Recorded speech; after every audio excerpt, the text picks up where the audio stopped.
Hey everybody, Sawyer here, and I have a review for this book called Gunning for Hits, and this is issue 1. This is put out by Image Comics. This came out this week, and yeah, the cover kind of drew me in. I really like how simple and but interesting the cover was. It kind of the red and stuff really kind of drew my attention to it, and when I read the synopsis was pretty, it was kind of like, it was interesting. It sounded like something that you wouldn't normally read in a comic book. So I was like, yeah, let me try this out. And yeah, it's interesting book. I don't really know exactly how I feel about it yet. In all honesty, like there were things I liked about it, there were things I didn't like about it. It's definitely one of those things that you'll have to give it a chance. Maybe after a few issues you would feel differently about it. The first issue is really kind of a slow burn though. It's not as it's definitely not as aggressive. It doesn't really like, most comic book first issues. You have a lot to prove, so you have to really. A lot of times they end up like doing lots of stuff, like going really crazy with it.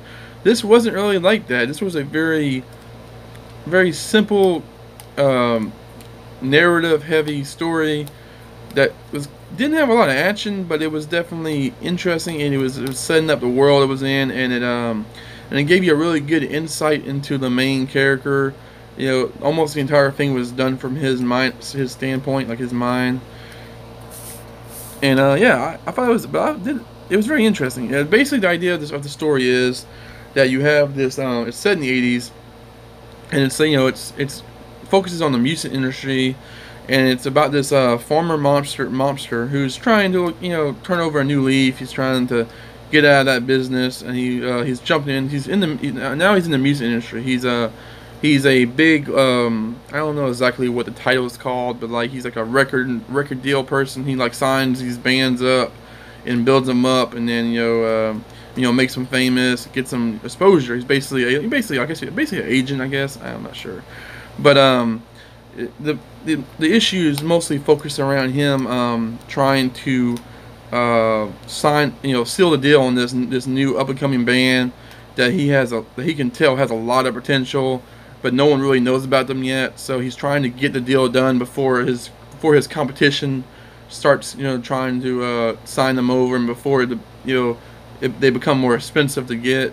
He's trying to hook them while they're fresh water, fresh fish. And this is where the book really shines, because the book is almost entirely dialogue. It's pretty much just a conversation between three people. The main agent guy, the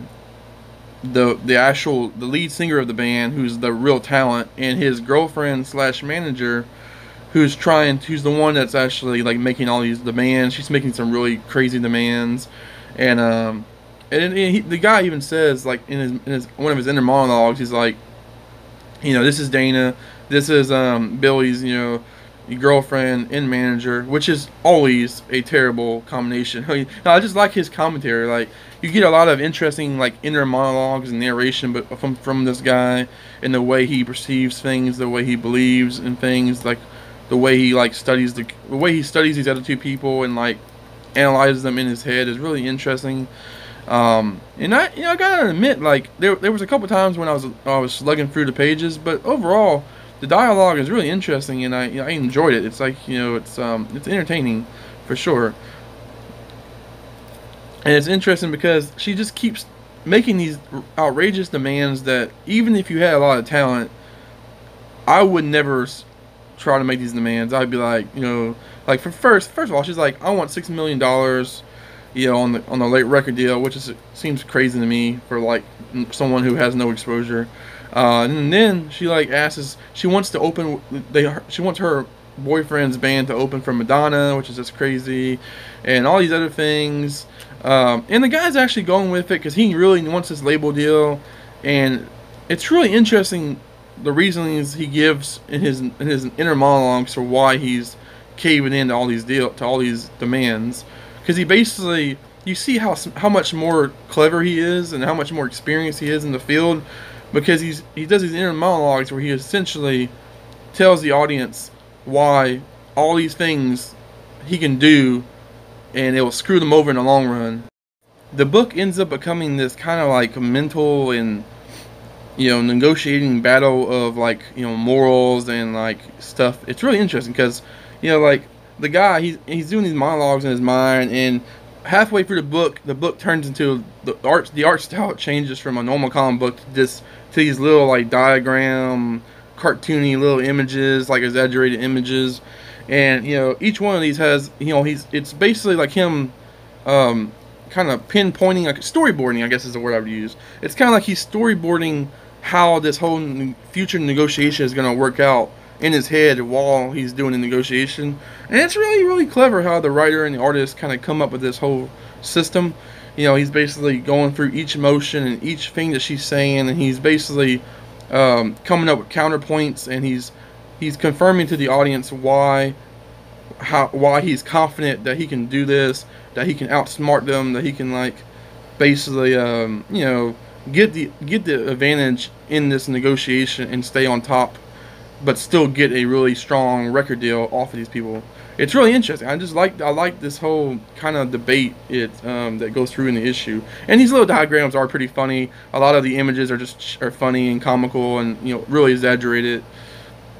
But then the girlfriend slash manager makes one last really, really weird, crazy demand, and that she basically opens the demand up by giving this whole long-winded speech about how they know the stories, they've heard what happens behind closed doors with managers, and how these young innocent bands or they'll do anything to get signed, and that a lot of times it turns into sexual favors, and the big wigs taking advantage of these young promising people. And so she, in her kind of her rebellious, kind of her mind, her and her boyfriend apparently pre-made this agreement, but the boyfriend's starting to want to back out of it because he doesn't really like the idea. But she wants the manager to blow her boyfriend so that, to basically get back at the man, essentially, as part of the deal.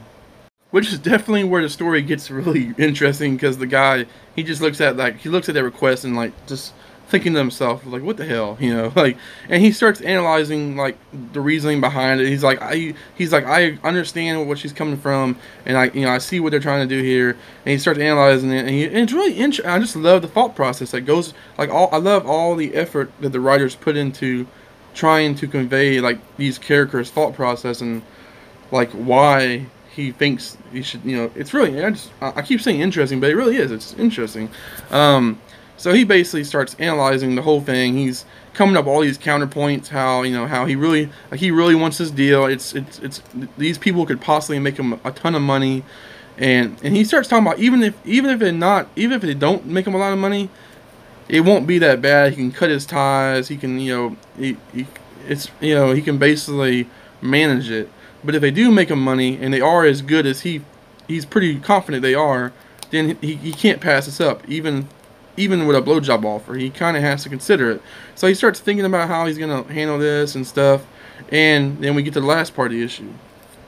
So even though the boyfriend, Bill, is kind of hesitant, he was starting to like this guy, and he was starting to be cool with the deal. But then the girlfriend keeps pushing it with the whole sexual thing. So, but, the manager, I can't think of the manager's name, but he decides he's gonna play along with it.